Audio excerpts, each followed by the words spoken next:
প্রিয় দর্শক, আসসালামু আলাইকুম। শুভ সকাল। আর আমাদের কাজে এখন লিপ লাগানো আমাদের কমপ্লিট।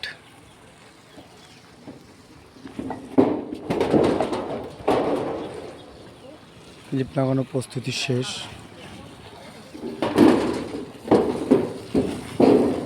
এখন উপরের কাজে পানি দিয়ে ধোয়া হচ্ছে, যাতে ছাদের উপরে কোনো ময়লাগুলো না থাকে।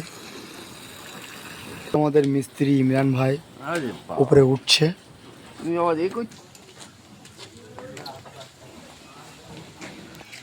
তো প্রিয় দর্শক, আমাদের খাওয়া দাওয়ার পর্ব মোটামুটি শুরু হয়ে গেছে। এখন আমাদের আসরুল ভাই নিয়ে হচ্ছে চিকেন কষা।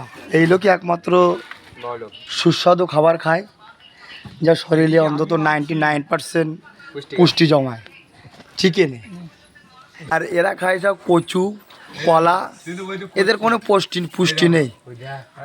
ওরে বাবা, চিকেন তো বন্ধুরা, চিকেনে পুষ্টি বেশি না এমনি জমির সাধারণ ঘাসপালা